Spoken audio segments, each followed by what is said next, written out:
tanto en niños, adultos y también en los veteranos, ¿no? Generalmente los pacientes añosos, una lesión ocupativa a nivel del sistema nervioso central, ¿qué orienta? ¿Orienta a qué? A metástasis, no a metástasis. Realmente así es el tema, ¿no? En los niños no es tan frecuente los tumores cerebrales. En el adulto es mucho más frecuente, pero eso no quiere decir que en los niños no hay tumores, claro que sí. Pero generalmente son primarios, al igual que en el adulto, pero ya en la vejez, lo primero que uno piensa es que siempre hay que descartar el secundarismo, o sea, metastásico. Bueno, y hay una lista grande de la clasificación de los tumores. Esta clasificación, por ejemplo, es de acuerdo al tipo de célula y corresponde a una clasificación que hace la Organización Mundial de la Salud. Hay otro tipo de clasificaciones que también lo hacen de acuerdo a la estructura anatómica que afecta, ¿no? Por ejemplo, en los niños, tumores que afectan la fosa posterior, y hemos hablado de algunos, ¿verdad? Pero la mayoría de los tumores son astrocitomas. Yo creo que un 60-70% son astrocitomas. Y ahí también tienes algunas variantes de los astrocitomas. Desde el más bajo, con un grado bajo de malignidad, hasta el más alto grado de malignidad, como es el glioblastoma multiforme. Hay otro tipo de tumores, por ejemplo, los derivados de las células de los oligodendrocitos, se llaman los oligodendrogliomas, que son tumores, si bien es cierto, de grado benigno o intermedio, y tienen unas características propias de tomografía computada. Y estos tumores, los ependimomas, los tumores derivados del plexo coroideo, en menos proporción, ¿no? Y los tumores no gliales,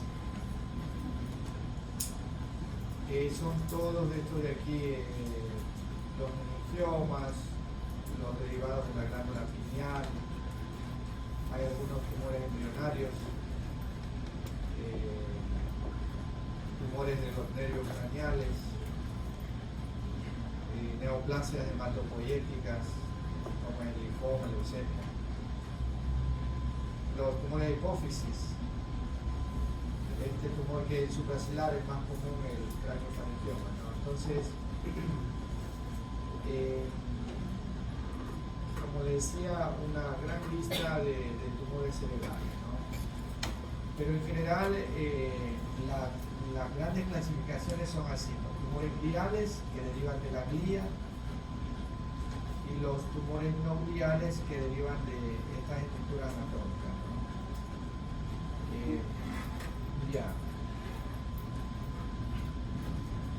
Ahora, ¿qué debemos saber para pensar en una neoplasia, ya sea primaria o sea secundaria? ¿Cierto? Entonces hay algunas cositas que debemos tener presentes. Primero, el número de lesiones. Aunque el hecho de que sea una lesión única no te descarta que sea metástasis en los pacientes adultos, como decía, ¿no? Por ahí leí un artículo que incluso lesiones únicas, mejor dicho, el 50% de las metástasis cerebrales se pueden presentar como lesiones únicas. Ya es bastante. O sea que el hecho de que tengas una lesión no descartas que puede ser secundaria a un tumor primario de otro órgano, ¿no? Ya, el edema, el tipo de edema, hemos hablado mucho sobre los tipos de edema y generalmente cómo es el edema de una neoplasia. Claro, ya hemos comentado que el edema de una neoplasia o de una metástasis siempre es de tipo vasogénico, ¿no? De aspecto digitiforme, de bordes irregulares, etc., ¿no? Ya, también esto es importante, algunos tumores pueden tener necrosis, y eso se da, la necrosis se da en los tumores con mayor grado de malignidad. Y lógicamente el refuerzo, ¿no? Cuando uno inyecta el contraste en la vena del paciente, en una vena periférica, ¿cómo realza, ¿no es cierto? Si tiene un realce importante o no realza, el realce se hace en forma de anillo o en forma de como nódulo compacto, etc., ¿no? Por ejemplo, aquí tenemos una lesión en el lóbulo occipital y con mucho edema, ¿no? Con mucho edema alrededor. Y estas son cortes de resonancia magnética, ¿no? Y las secuencias contrastadas, vemos que este nódulo, por ejemplo, tiene un realce difuso, todo el nódulo, ¿no? Lo que se llama un realce nodular compacto.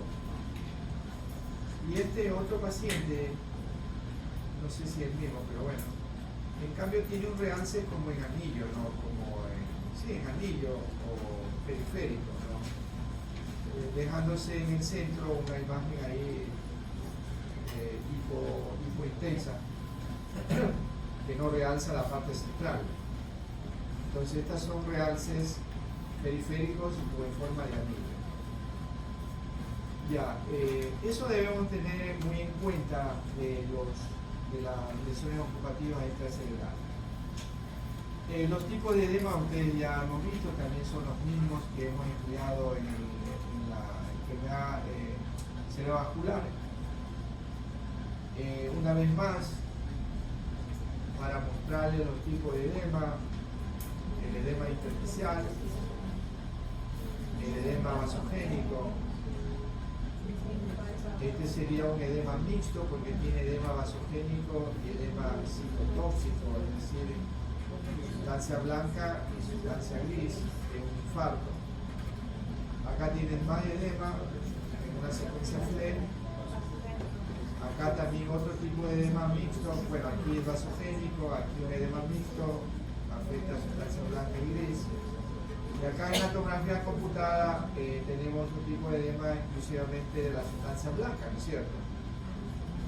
Ya sería vasogénico. Entonces no hay cómo confundirse entre un edema de infarto de otros orígenes. ¿Ya?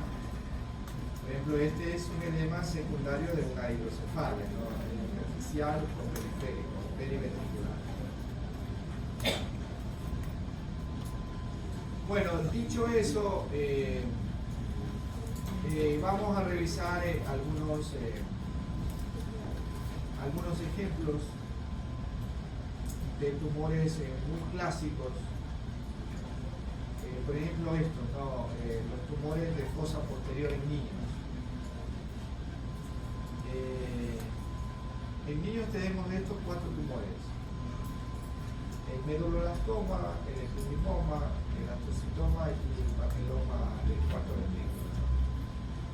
Ahora, todos estos tumores de la fosa posterior van a producir ¿qué? ¿Ah?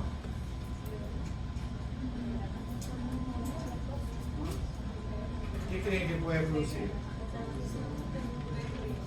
Bueno, como esté en fosa posterior así, ese paciente puede tener trastornos del equilibrio, vértigo, mareo, etc., ¿no? Pero, ¿qué más produce una lesión ocupativa en fosa posterior?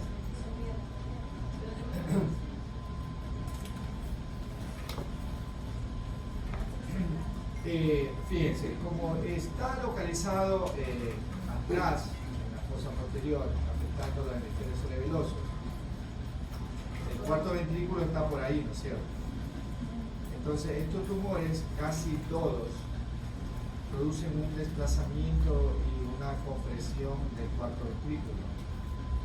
Y eso hace de que estos pacientes, la mayoría, tienen hidrocefalias, ¿verdad? Y uno de los síntomas de estos pacientes va a ser la cefalea y a veces el vómito, ¿no? Incluso por ahí hay el vómito semiológico de un tumor cerebral, que es vómito en escopetazo, ¿no? Por el edema. Entonces, a veces estos pacientes vienen por ese cuadro, por mucho dolor de cabeza, por la cefalea y a veces por vómito.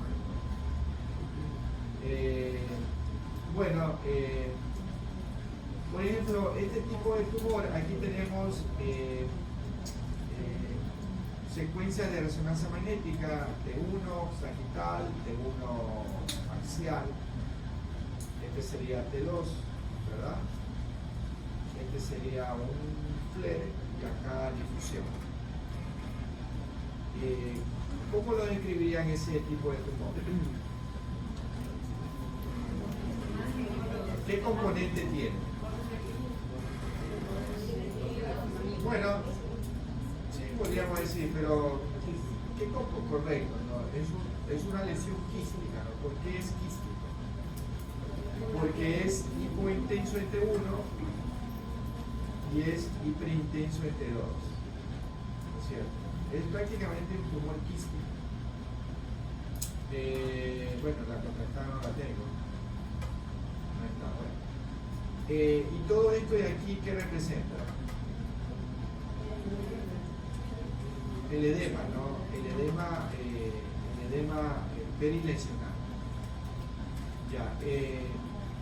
Casi todo, la mayoría de los tumores, ese es otro dato también, ¿no? La mayoría de los tumores cerebrales tienen un comportamiento, son hipointensos en T1 y son hiperintensos en T2. Y casi también la mayoría tienen, se acompañan de edema.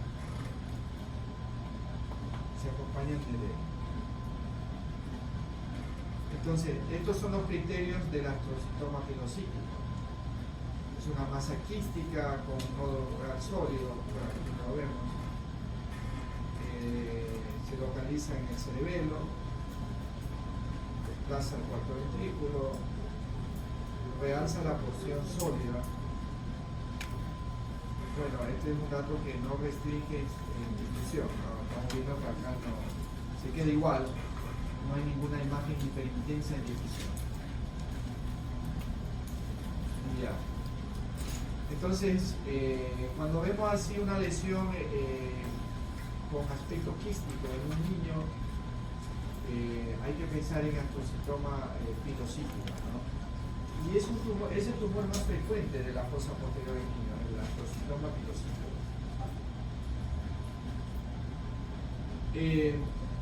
Otro tumor son los meduloblastomas. Es un tumor, si se fijan en la clasificación, es un tumor no glial de tipo embrionario, de alto grado de malignidad. Son muy malignos estos tumores y se diseminan por vía o dan metástasis por vía de líquido cefalorraquídeo. O sea, cuando encuentran un tumor, puede haber siembras en la médula, en todo el cordón medular, por el líquido cefalorraquídeo y también hacia arriba, ¿no? Hacia la región supratentorial.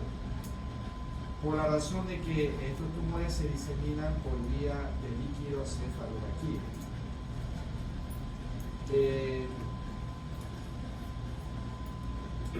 Como diferencia, por ejemplo, del anterior, el anterior habíamos comentado que es más quístico que sólido.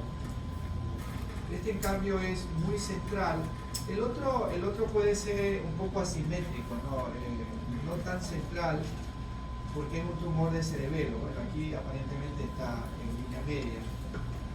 Pero el meduloblastoma es bien central. Nace, bueno, los libros comentan, nace del techo del cuarto ventrículo, o por el dermis cerebeloso. Por eso es un tumor de línea media.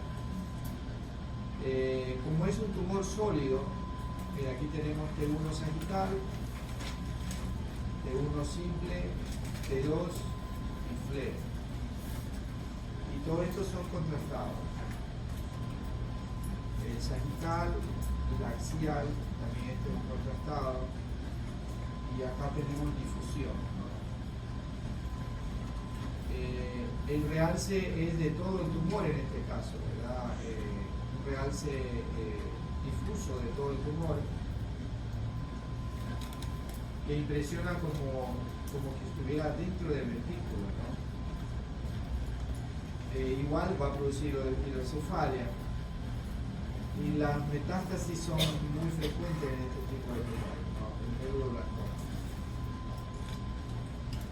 Y una característica es de que estos tumores restringen en difusión, es decir, se los ven hiperintensos, ¿no? En este caso vemos una mayor señal, mejor dicho, una mayor intensidad de señal en la periferia del tumor.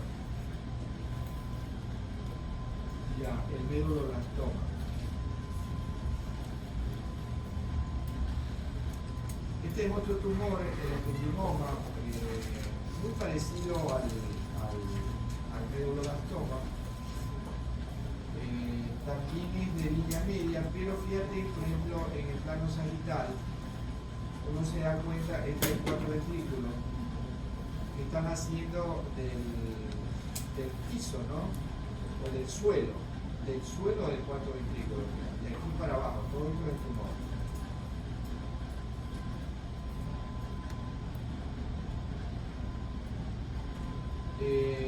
Bueno, las calcificaciones se las ve mejor en la tomografía computada. Este es un tumor que tiene muchas calcificaciones, en cambio, es bastante, 50% dice la literatura, ¿no? Entonces, es un dato muy, muy importante esto de las calcificaciones y la ubicación de donde nace el tumor. Por ejemplo, mira, muy claramente vemos aquí al cuarto ventrículo y se ve el piso del cuarto ventrículo y ya están haciendo el tumor, o al menos hasta ahí llegan, ¿no? ¿Ya? La mayoría de los tumores realzan, ¿no? Como dice, realce heterogéneo, los ependimomas. Una pregunta. Sí. ¿Es que esté calcificado en su estirpa o...? No, pero el tratamiento, lógicamente, el tratamiento es quirúrgico, ¿no? Son quirúrgicos. Todos estos tumores son quirúrgicos. Todos son quirúrgicos. Bueno, este es otro ependimoma. El plano sagital es muy práctico, ¿no? Ayuda mucho para ubicar la tumoración. ¿Dónde está el tumor? Igual naciendo o sea, hace contacto con el piso del cuarto ventrículo. Igual acá, ¿no?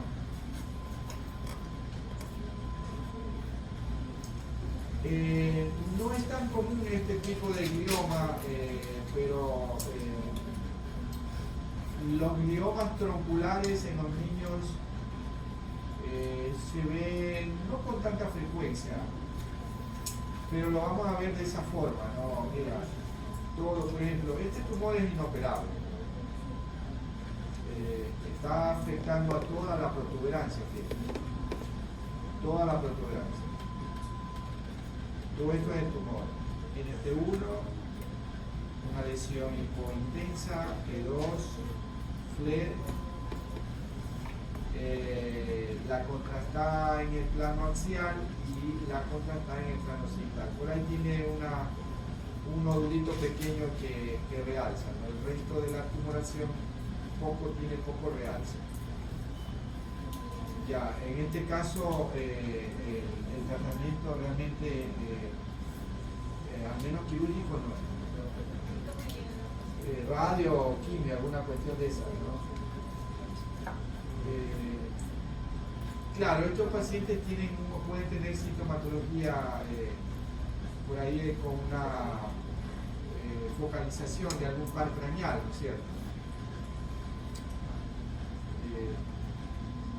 En este caso está como si está produciendo algo de compresión sobre el cuarto ventrículo, pero fíjate que está netamente afectando a la protuberancia.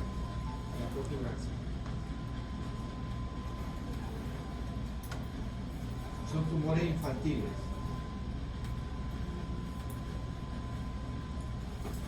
Ya, en adultos, por ejemplo, los tumores más comunes en los adultos, fosa posterior.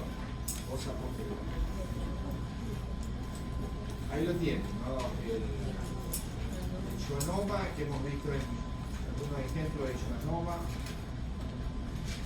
Tenemos al meningioma también, el hemangioblastoma cerebeloso, que es el caso de este paciente, y las metástasis, ¿no? Las metástasis es bastante común que afecten a la fosa posterior. Ya, los schwannomas, ¿cómo vemos los schwannomas? O también podríamos ver, el otro nombre de schwannoma, ¿cómo se llama también? Neurinomas, ¿no? Son los famosos neurinomas, ¿no es cierto? Son tumores benignos. Bueno, comenzamos con el meningioma. Es bastante clásico el meningioma, ¿no? Son tumores benignos, la mayoría son benignos. Hay algunas cosas que pueden acompañar a los meningiomas, como por ejemplo las calcificaciones y lesiones óseas como este tipo de acá que están viendo, lo que se llama hiperostosis. No sé si está por ahí.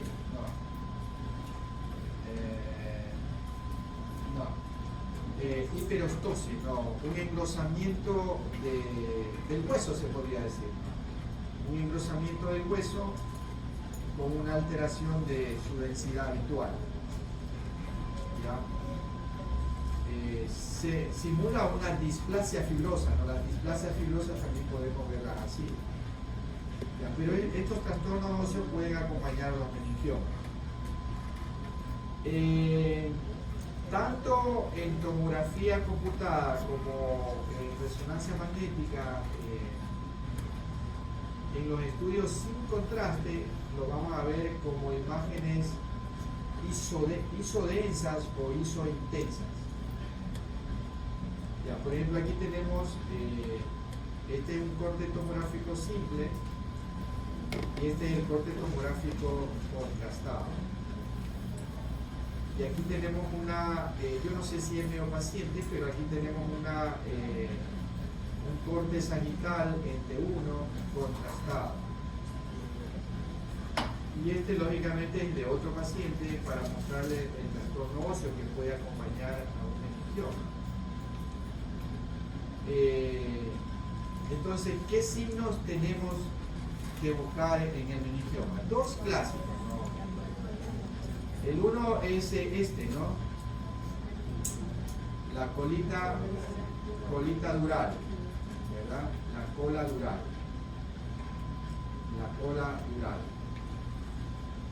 Y el otro es un signo que se llama el signo de la hendidura del líquido cefalorraquídeo.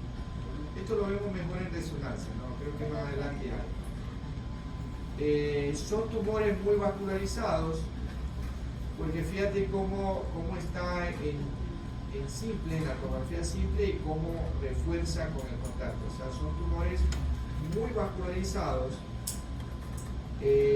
Pueden acompañarse de edema, sí, puede haber edema. Pueden hacer efecto de mar. Ese es otro tema también, ¿no? Toda lesión, se me olvidó ponerlo ahí en el concepto, toda lesión ocupativa a nivel intracraneal, ¿qué va a producir? Desplazamiento, ¿no? Desplazamiento. Ya, bueno, si son pequeñas las lesiones no hay mayor desplazamiento, ¿cierto? Pero si ya hay una lesión grande y está localizada en los hemisferios cerebrales,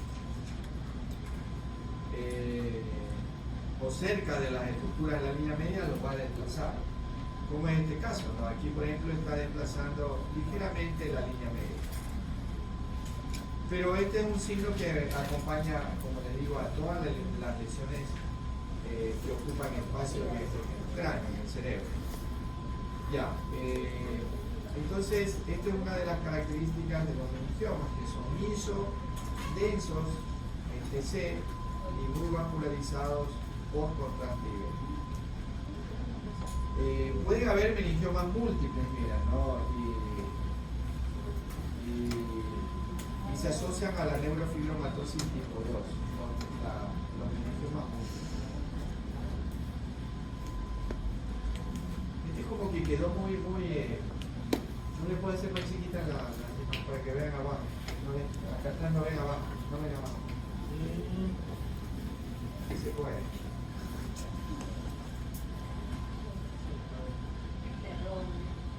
Ahí, eso es lo máximo. Ahí como que sube un poquito, ya está ahí. Ya. Bueno, otro meningioma, no por tomografía. Todos son meningiomas. Tiene un corte coronal, el corte axial sin contraste y el corte sagital sin contraste. Los tres superiores son sin contraste y los tres inferiores son con contraste.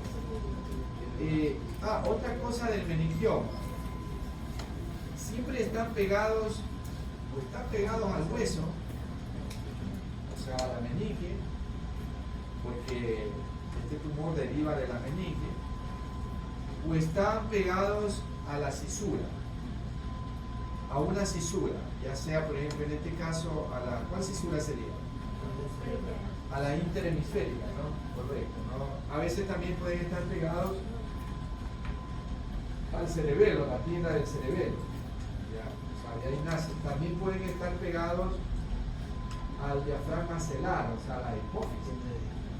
Y eso es lo que se llama meningioma de la base del cráneo. O sea, el meningioma puede estar en todos lados, donde hay meninge. ¿Ya? Ok. Entonces, los meningiomas son bastante fáciles de reconocer. Es un tumor bastante frecuente en el cráneo. Mira, por ejemplo, este meningioma por resonancia magnética. Aquí estamos viendo el signo de la hendidura del líquido cefalorraquídeo. ¿Sí ven? Esta línea hipointensa que corresponde al líquido cefalorraquídeo está alrededor del meningioma. Lo mismo acá en T2, ¿no? Este es T1 sagital sin contraste, T1 axial sin contraste y este es un T2. Mira el líquido. Este es el signo de la hendidura del líquido cefalorraquídeo. Y bueno, y aquí está, bueno, este es FLEN y esta es la sagital contrastada y esta es la sagital axial. Muy parecido a la tomografía, ¿no? El realce es difuso y ahí está la colita dural. Acá también la colita dural. Este, por ejemplo, es un meningioma de la base del cráneo. Ok. En este caso casi no hay edema, ¿no? No hay edema, no se ve edema periférico.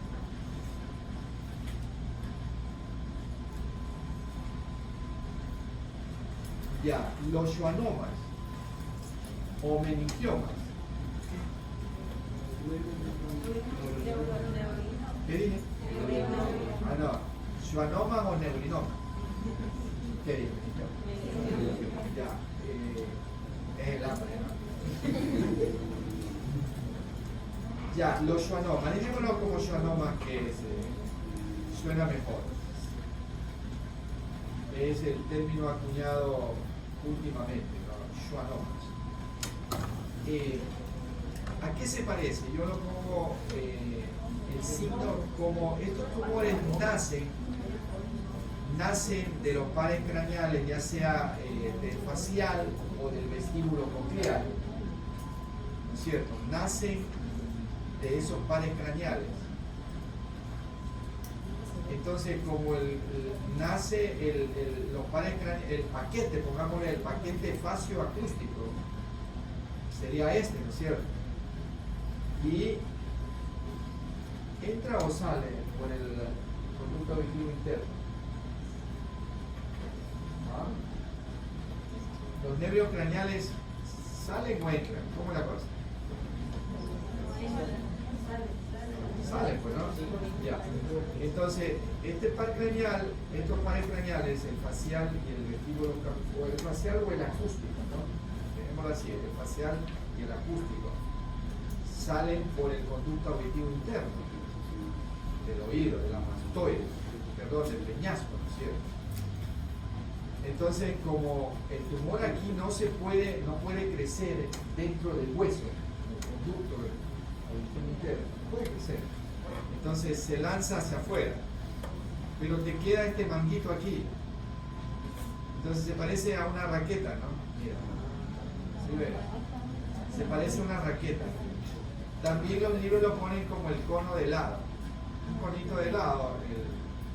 ¿Les gusta el helado ese 7? Pero que supuestamente tiene abajo. ¿No? Mi hija le gusta eso, pienso más que ahí. Y me comí también un heladito, y después estuve arrepentido.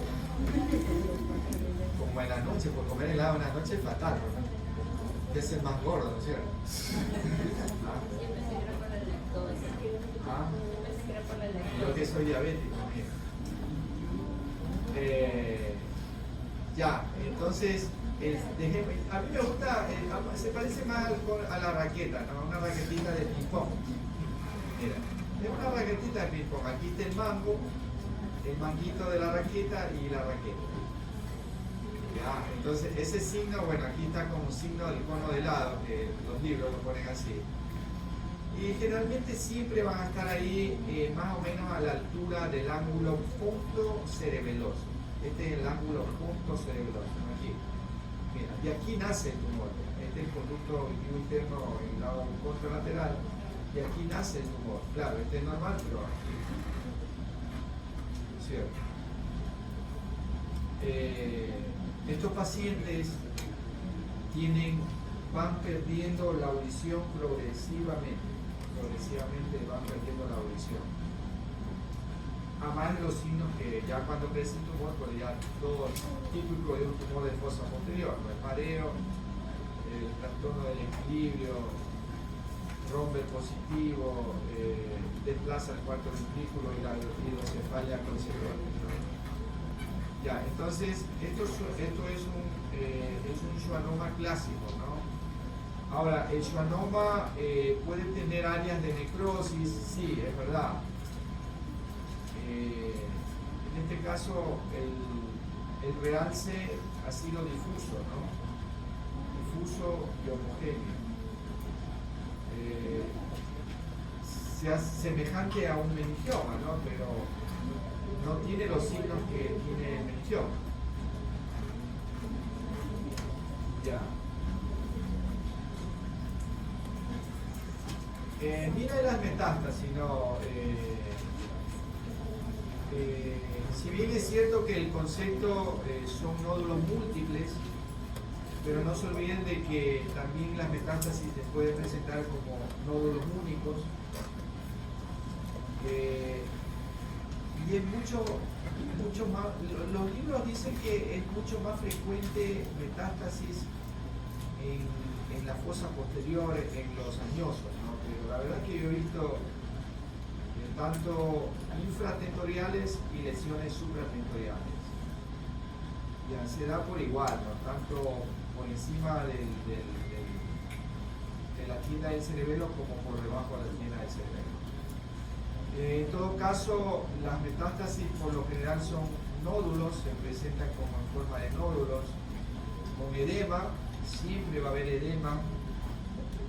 A veces solamente van a ver el edema, no ven la metástasis en los estudios simples, tanto en tomografía como en resonancia. Obligadamente tienen que meter contraste, ¿no? Para ver el realce.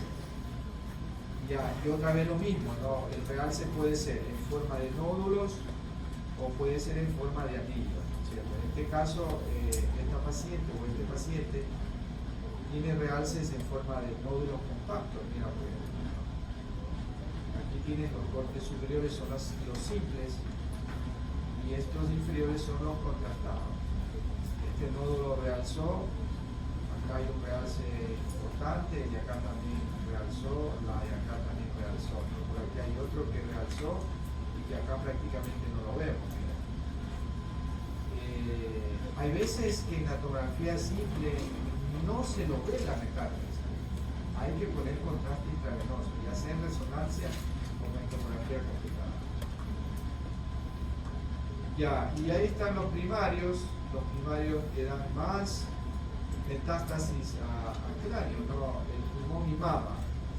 Pulmón y mama, siempre apuntar a pulmón y mama. Cuando hay metástasis cerebrales, buscar mama, pulmón.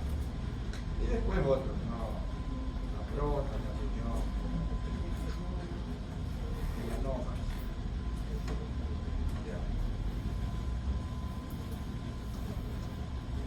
Por resonancia magnética, esta es una mujer con un cáncer de mama, antecedentes de un cáncer de mama. Mira, en la secuencia T1 simple casi se te puede pasar, ¿no? Mira que este corte T1 axial es el mismo de acá. En cambio que este es simple y este es contrastado. Entonces mira cómo realzó aquí, el nodulito. Mira cómo realzó acá, hay otro nodulito pequeño. Y acá no, ¿verdad? Aquí se te puede pasar la lesión en la simple. Bueno, en las otras secuencias, por el edema te delata, ¿no? Que ahí hay algo ocupando una lesión que ocupa espacio. Como ustedes saben, pues el edema, tanto en la secuencia FLAIR como en la T2, se va a ver hiperintenso, ¿no? O sea, los líquidos, sabemos que en T2 se ven hiperintensos, y los líquidos patológicos, entre comillas, o líquidos no en movimientos, se ven hiperintensos en FLAIR, ¿cierto? Porque los líquidos en movimiento, como es el líquido cefalorraquídeo, lo vamos a ver hipointenso. Como este líquido es estático, es decir, los líquidos estáticos se ven blancos, ¿no? Por eso se ve hiperintenso en FLAIR. Ya, entonces aquí te delata que aquí hay algo, y efectivamente la secuencia contrastada te muestra dos nodulitos, ¿no? Bien marcados, y la señora tenía un antecedente de CA de mama, entonces ¿qué tienen que pensar? Por ejemplo, difusión, aquí restringen difusión. No todas las metástasis restringen. El término restringir significa que se lo ve como una lesión hiperintensa, ¿no? En difusión.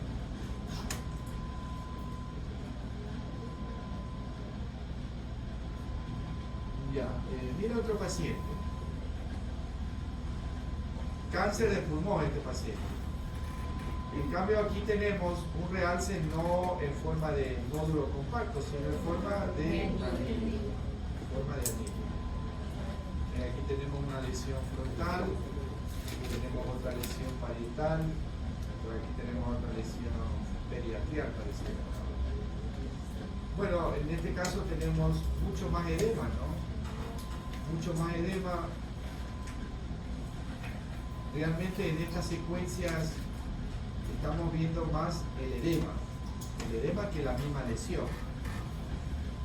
La lesión generalmente la vemos en la contrastada, o sea, esta es la metástasis, todo lo que acompaña es el edema. Por eso que estos pacientes, ¿con qué mejora? Por ejemplo, esta paciente ahí, ¿qué puede hacer con una señora, bueno, no sé si es varón o mujer, con este paciente que ya tiene metástasis, que seguramente está con trastornos, qué sé yo, cognitivos, hemiparesia, etc.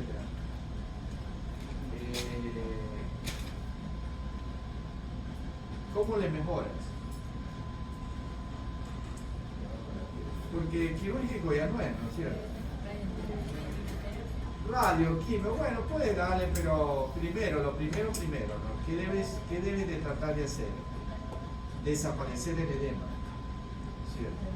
Aquí lo que al paciente le está dando sus síntomas es el edema. Y los corticoides van muy bien para este paciente, muy bien, las dosis de corticoides. Les dan altas dosis de corticoides y ahí le ponen a dosis terapéutica. Lo que se llaman bolos, le dan bolos de corticoides y después bajan la dosis. Y el paciente mejora porque el edema desaparece. Y una vez que desaparece el edema, el paciente se pone bien. Ya, y después puedes ir a la quimio radio, a ver qué pasa.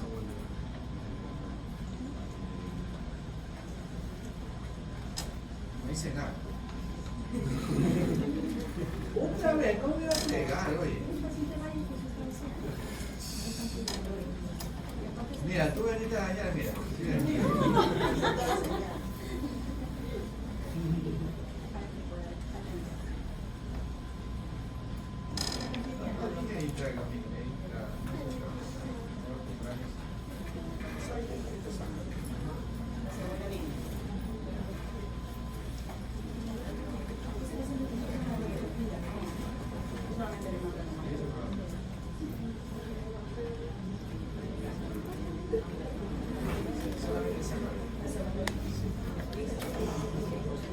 Ahí me manda para yo mandarle.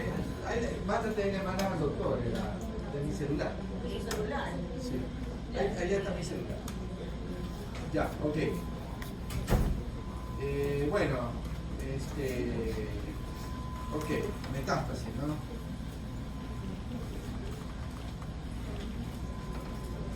Ya, este es un tumor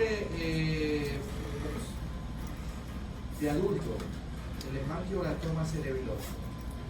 Se parece mucho a cuál, al primero que vimos en los niños, ¿se acuerdan? Al astrocitoma pilocítico, porque es quístico. Es quístico, ¿no? Y también es de fosa posterior. Pero este tumorcito tiene siempre un nódulo en el interior del quiste o pegado a la pared del quiste. Y esa lesión nodular realza con el contraste, tal cual como lo están viendo aquí. Esta es una secuencia T1 sin contraste, esta es T2, esta es T1 con contraste en plano axial y acá tienes el otro T1 contrastado en plano segmental. Y ahí tienes el nódulo realzado, ¿no? Y ahí tienes los conceptos, ¿no? Tumor más frecuente de fosa posterior en el adulto.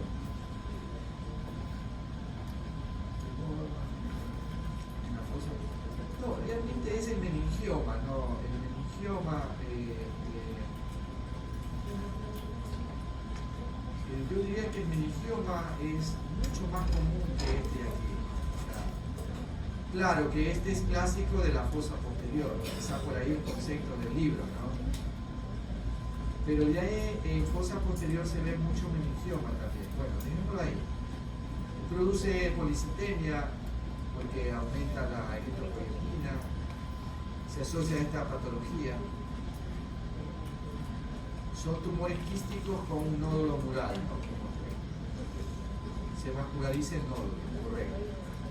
Entonces se parece mucho al astrocitoma quístico en el niño. Es un tumor benigno, ¿no? El hemangioma cerebeloso.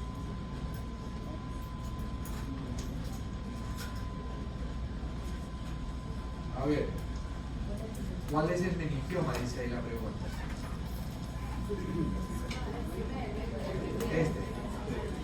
Sí, ¿no? Ajá. ¿Y este qué sería? Mira, ¿qué secuencia es esta? T2 en coronal, ¿no? Plano coronal, y ahí están viendo una tumoración de contenido quístico. Tiene un nodulito, ¿no? Probablemente sea un hemangioblastoma cerebeloso. Y estos dos de acá son. ¿Qué son estos? Son schwannomas, ¿no?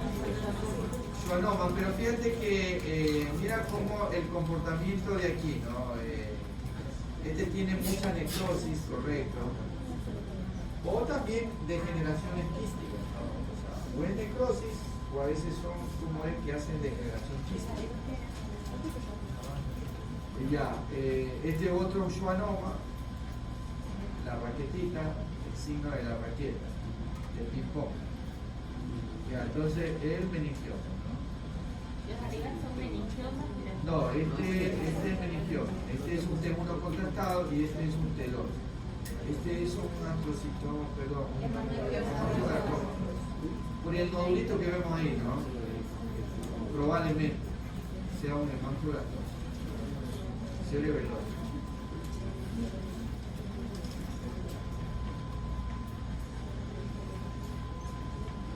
Ya, vamos avanzando a los tumores de los hemisferios cerebrales, ¿no? Y ya tenemos estos los más comunes.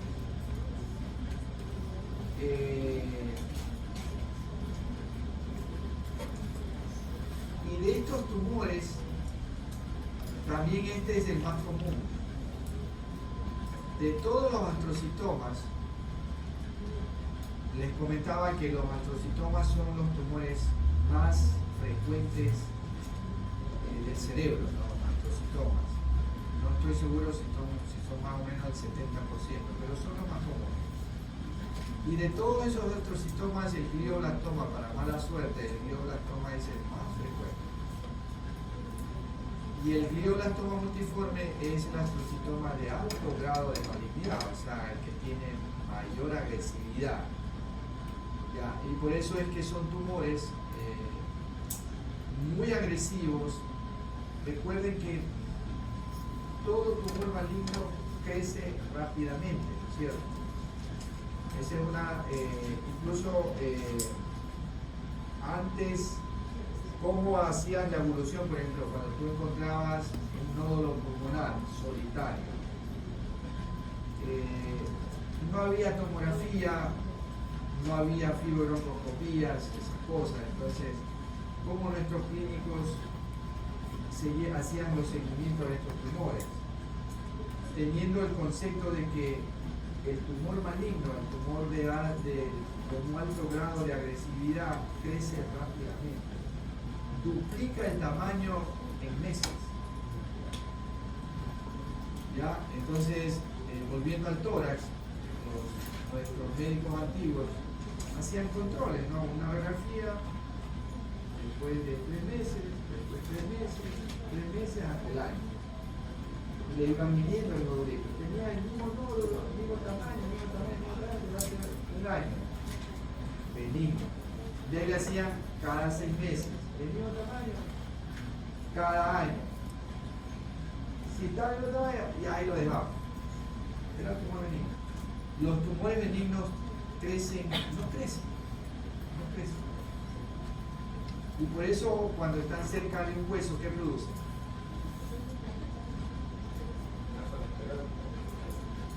Sí, bien, pueden producir una zona esclerótica, ¿qué más?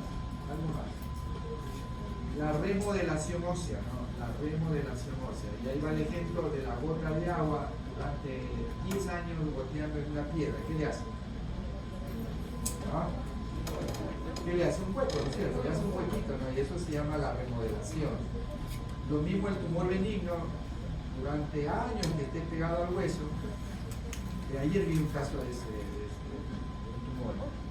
En parte blanda que hizo una remodelación del fémur.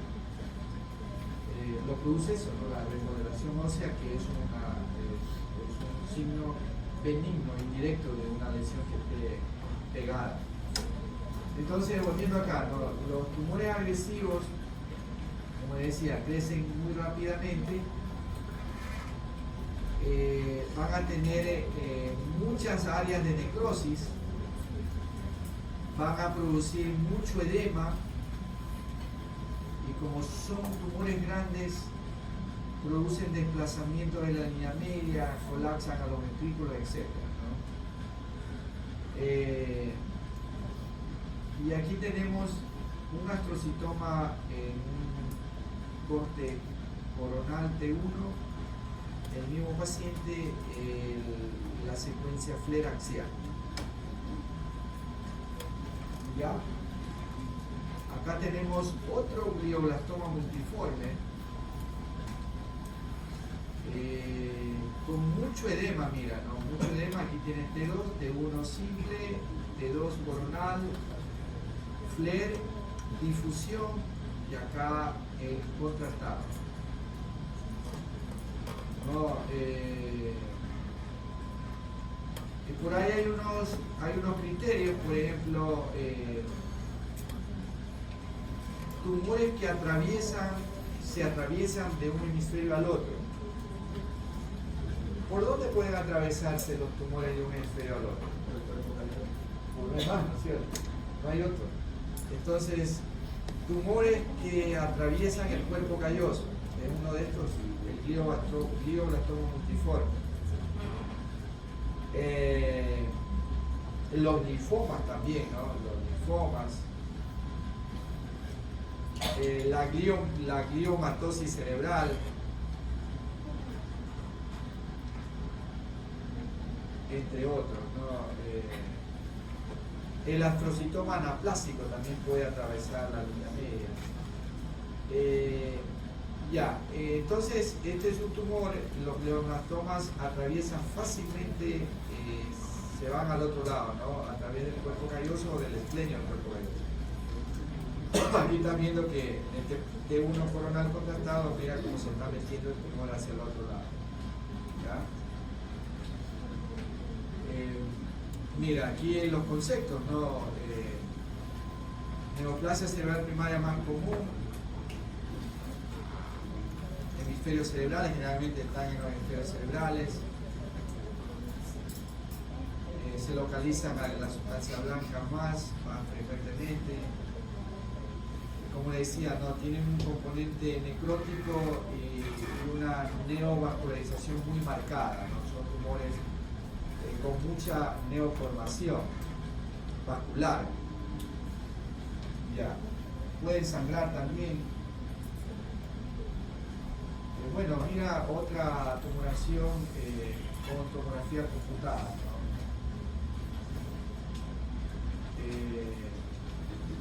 Tomografía computada y resonancia magnética.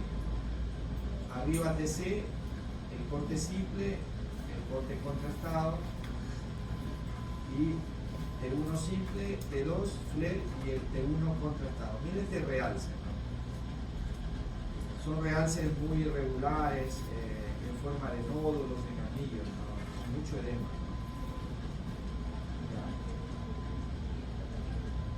La verdad que al que le cae un astrocitoma, un glioblastoma multiforme, está frito. Esperemos que Diosito nunca nos mande una cosa. ¿Se acuerdan de un periodista, un cardiólogo, el doctor, que creo que era, no, bueno, ustedes son jóvenes, que trabajaba en Telecentro? No se acuerdan, nunca lo vieron. Sí, él murió de un glioblastoma multiforme y no, lo que me llamó la atención de él es que él sabía que se iba a morir y cada día que daba las noticias, porque daba noticias, hacía una reflexión al final, ¿no? Porque es verdad que cuando tú tienes una patología incurable, te vuelves bueno, aunque seas malo, pero te vuelves bueno al final. Incluso te vuelves buen esposo, aunque haya sido un hijo de PH, ¿no? Claro, te vuelves bueno y te haces hermanito, ¿no es cierto? ¿Verdad? Aquí hay algunas hermanitas. ¿Cuántas hermanitas hay aquí? Alcen la mano. Ah, son algunas. Ah, ya. Está bien, nos felicito. ¿Por qué estás en la madre? No, yo no soy hermanito. Yo soy sinvergüenza. Bueno, en todo caso, el doctor Enrique se llama, el doctor Enrique, se llamaba, bueno, él daba reflexiones al final y él decía, yo tengo un astrocitoma de alto grado de maligna porque era médico, era cardiólogo, y que muy pronto me voy a ir. Y bueno, no lo salvó nadie, ¿no? Y se fue el doctor. Ya, entonces no se olviden del glioblastoma multiforme.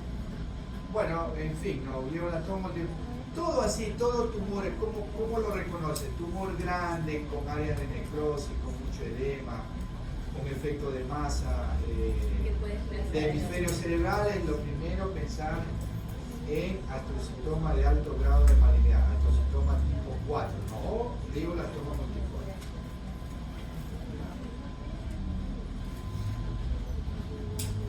Ya, hay un término, hay una patología que puede simular un infarto, que es la gliomatosis cerebral.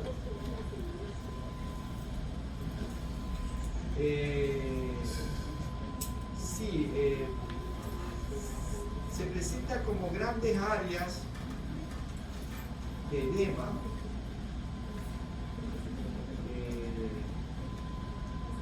La literatura dice que debe afectar un lóbulo o más de un lóbulo.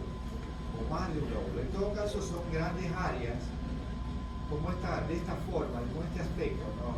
Son casi ISO entre uno, ISO intensas o discretamente hipointensas, ¿no? ¿Cómo lo ven aquí? ¿No? ISO, hiper intensa entre 2 y en flare. Y no realzan con el contraste. Este es el T1 contrastado, este es el T2 coronado. Mira que no hay realce.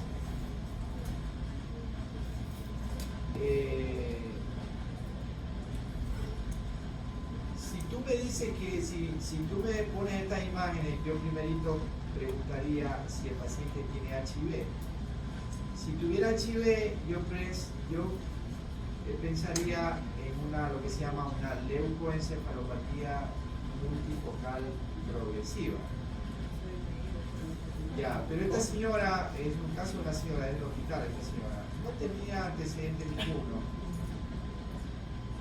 Y se pensó que puede ser, porque no encajaba para un astrocitoma de alto grado de malignidad, no era un glioblastoma multiforme, no tenía el aspecto, no realzaba, no tenía áreas de necrosis, no producía tanto efecto de desplazamiento sobre la línea media, fíjate, muy poco. Se pensó que era una gliomatosis cerebral. Se le hizo una biopsia, efectivamente, no era una gliomatosis cerebral. Esto no es quirúrgico, porque están afectados toda la glia, ¿no? La glia, o sea, el sostén del cerebro, ¿no es cierto? Entonces aquí va quimio o radio a esa paciente. Mira, en los astrocitos hay, ¿no?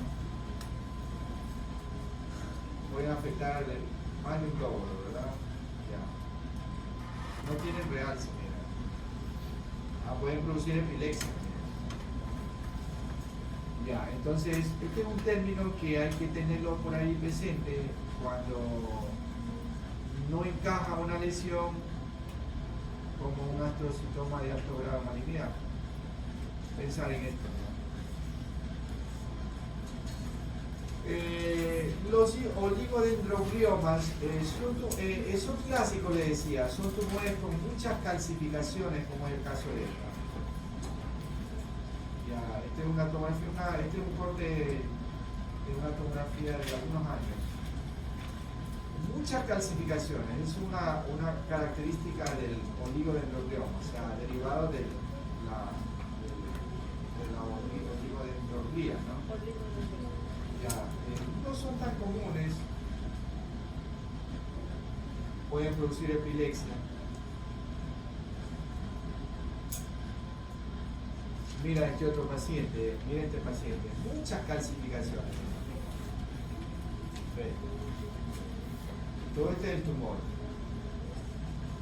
Realmente asusta, ¿no? Pero son tumores benignos. Y esto te delata las calcificaciones. Entonces cuando yo veo tumores con muchas calcificaciones, yo me lanzo por un oligodendroglioma.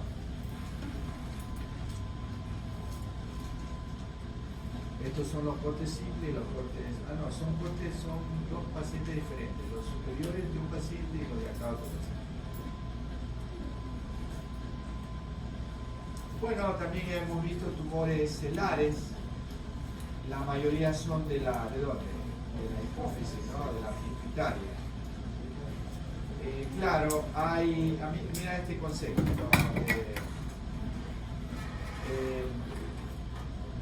Macroadenomas cuando tienen más de 1 centímetro y microadenomas cuando tienen menos de 1 centímetro. Claro, esta es una monstruosidad de tumor. Cuando son estos tumores grandes, macroadenomas grandes, ahí es que vamos a ver el signo del muñeco de nieve que vimos, ¿no? Que les comentaba en la clase anterior, creo. El signo, o también podríamos decir el signo del 8. El craniofaringioma no es un tumor celar netamente, el craniofaringioma es un tumor, no sé por qué está aquí, es un tumor supracelar, no afecta a la hipófisis, el craniofaringioma no afecta a la hipófisis. Y tiene también una característica propia del craniofaringioma. Bueno, terminemos con esto. ¿Cómo están estos pacientes con estos macroadenomas?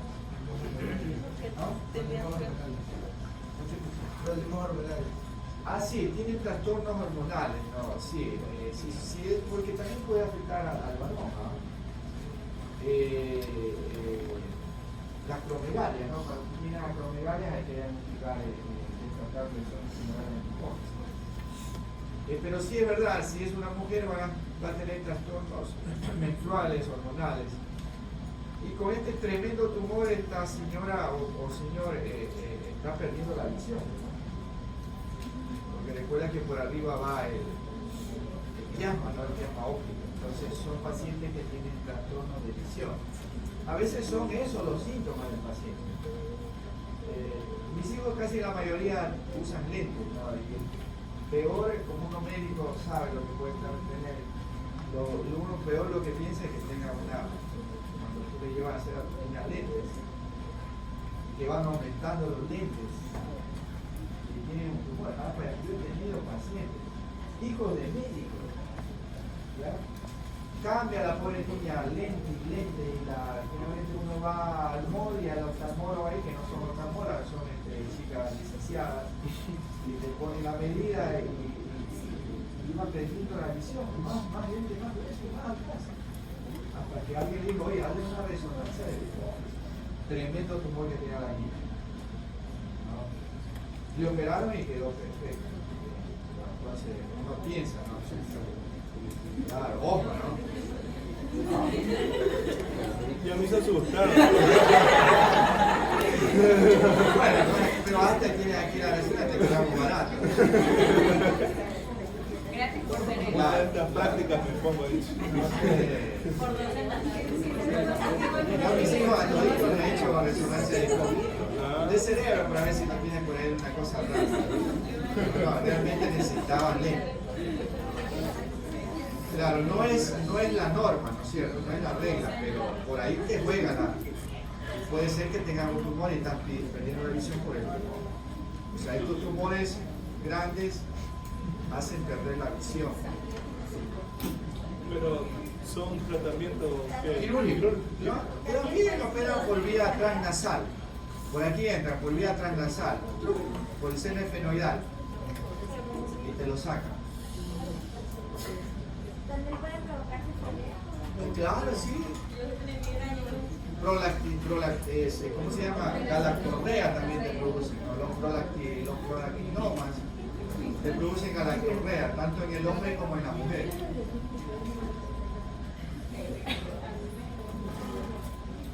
Bueno, otro macroadenoma por tomografía computada simple, no tiene contraste. Por radiología, a veces uno puede sospechar cuando tiene un tumor, un macroadenoma, tú le tomas una radiografía lateral del cráneo y ¿qué es lo que vas a ver? No vas a ver al tumor en una radiografía, lógicamente no vas a ver al tumor, pero vas a ver el aumento de tamaño de la silla túrica, la silla de montar, ¿no? La silla túrica. Entonces, en una radiografía de cráneo tú puedes ver un aumento de tamaño de la silla túrica. Ahí te asusta, ¿cómo? ¿Qué pasó? Tú le mides no más de 1 centímetro, más grande, algo tiene la paciente. Entonces, por radiografía uno se puede dar cuenta si es cuando son tumores grandes, ¿no? Por ejemplo, miren el caso aquí. Esta silla túrica está bien grande. De aquí a acá, de quinoide a quinoide está más de 1 centímetro. Bueno, en fin, ¿no? otro macroadenoma. También microadenomas, como esto de aquí, o microprolactinomas. La resonancia magnética es el estudio más adecuado para hipófisis. Tiene que ser contrastado, siempre tiene que ser contrastado. Entonces aquí tiene un microadenoma, ¿no? Todo esto es la hipófisis. Aquí estos son los senos cavernosos, las arterias carótidas internas en los senos cavernosos. Este es un plano coronal de uno contrastado. Y aquí un plano sagital también contrastado. Este es el quiasma óptico. Como es un tumor pequeñito, no le hace mella al quiasma óptico. Ya, microadenomas. Okay. Mira, este es un craniofaringioma, ¿no? Le decía, ¿no? Los craniofaringiomas son tumores quísticos con calcificaciones. Son supracelares. Hay que borrar la ya, también son quirúrgicos, son benignos. Tenemos cortes tomográficos, todo este es el tumor, ¿no? Las áreas quísticas y las calcificaciones, grandes calcificaciones. Mira, otro craniofaringioma.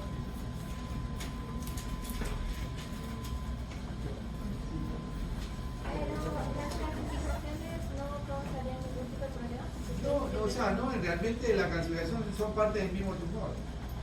Son parte del tumor. O sea, el tumor tiene componente quístico y tiene calcificación. Pero todo está ahí, es una sola bola, entre comillas, ¿no? Todo este es el tumor.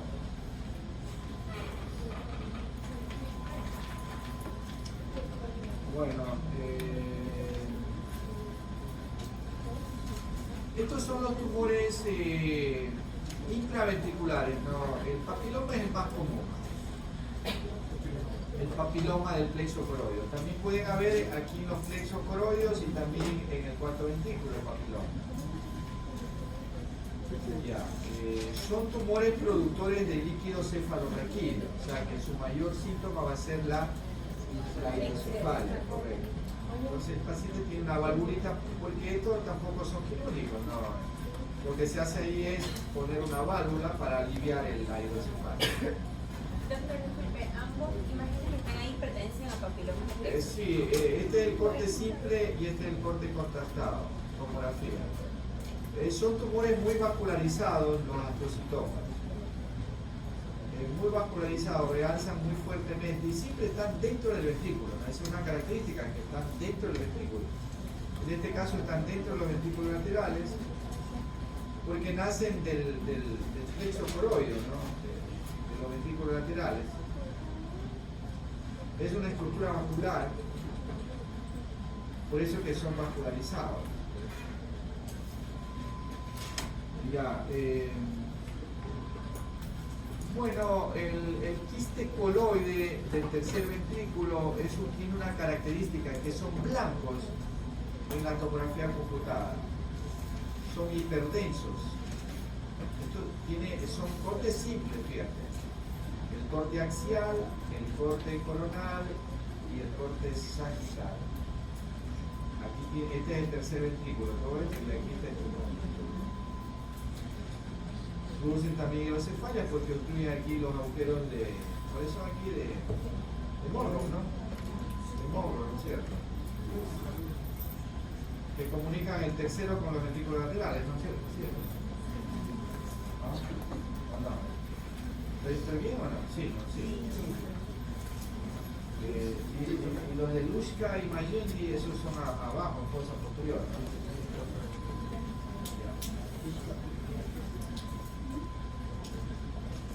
Bueno, a ver, casos. Ya vamos, por ahí vamos a revisar casos, ¿no? Aquí hay varios. Vamos a ver, hay 3, 6, no, 4, 8, 12 pacientes con patologías diferentes. A ver, vamos a ver. A ver, como se sacaron todos 10, casi la mayoría 10. Ya les califiqué, me olvidé de traer la... ¿Qué es este? Vamos con este. A ver, díganme la secuencia primero. ¿Qué es ¿Qué les parece? ¿Qué tiene el paciente? La patología está aquí, ¿no es cierto? Sí.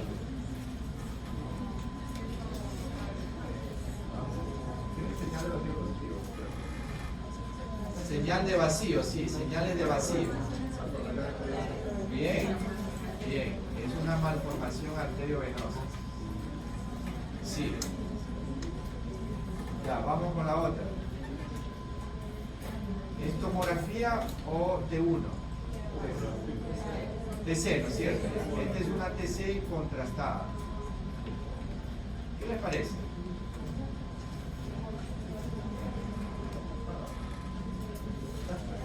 Correcto, ¿no? Aquí hay un nódulo realzado, acá hay otro nódulo realzado y esto es el edema, ¿no es cierto? El edema en tomografía vamos a ver hipodenso. Metástasis. Ya. Este es otro corte tomográfico simple, TC simple. ¿Qué les parece?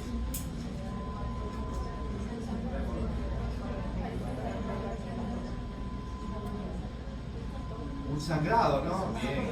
Es una hemorragia intraparenquimatosa en estadio agudo, correcto, porque es hiperdensa. Y también tiene sangrecita en los ventrículos laterales. Esta todavía no hemos visto, pero ya ustedes deben haber revisado, así que les ha pasado. No les ha pasado, sí, ya les ha pasado.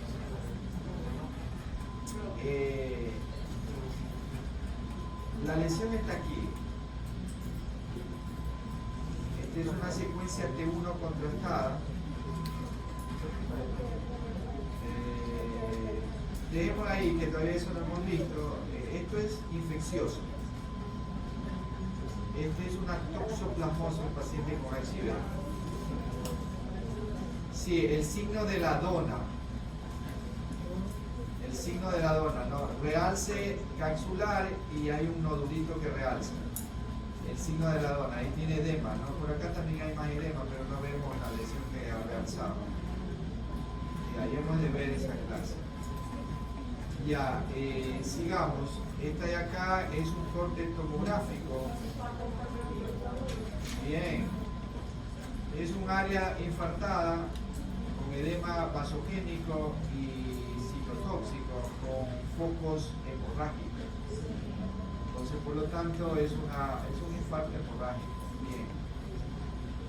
Esta es una secuencia FLAIR.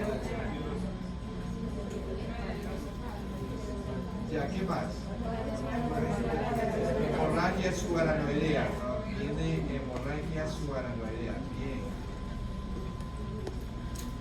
Ya, perfecto.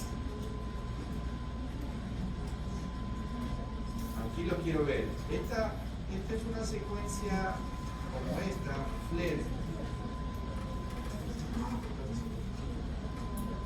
Y esta es la lesión.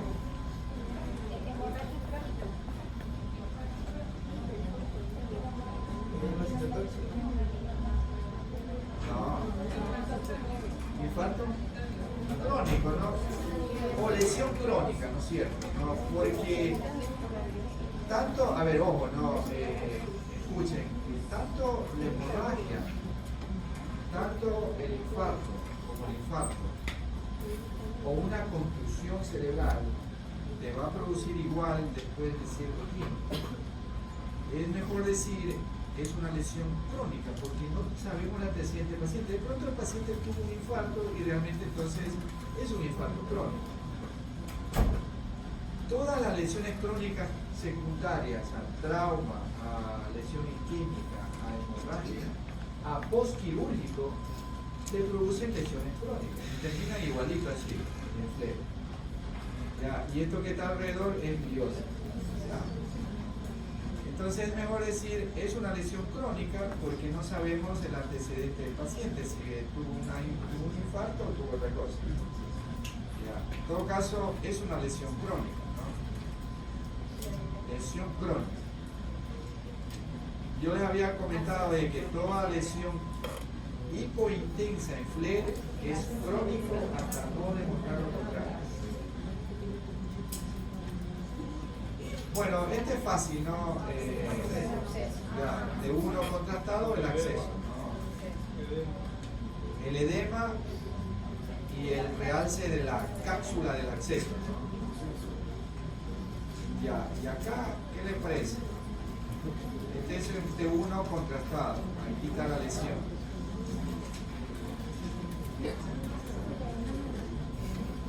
Claro, es un tumor, pero ¿qué tipo de tumor sería? No, pues ¿por qué dice meningioma? ¿Dónde está la colita? Acá. El meningioma realza muy intensamente, ¿no? Este tiene un componente necrótico, ¿no? Este es un glioblastoma multiforme.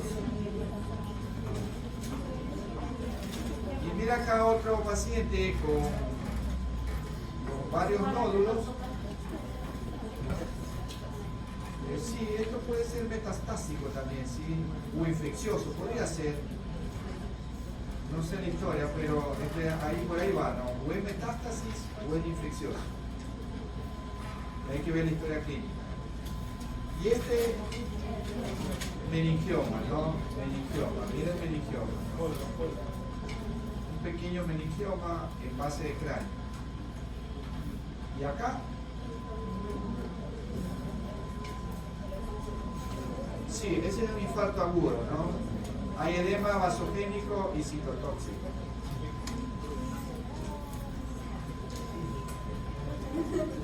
Bueno, schwannomas, otros schwannomas, ya hemos visto bastante, creo que son las mismas imágenes. Glioblastoma multiforme, perfecto, mira, tumores claves para esto, ¿no? Tumor grande, con mucho edema, desplazamiento, realce, heterogéneo, irregular y con grandes zonas de necrosis, ¿no? Meningioma, mira otro meningioma, fotomografía, ¿no? La simple y la contrastada. Siempre el meningioma tiene que realzar, ¿no? Siempre realza. Ya, hasta ahí nos quedamos. Y la próxima, el lunes, ¿es clásica de así, ¿no? Sí. Terminamos con esto y vemos casi.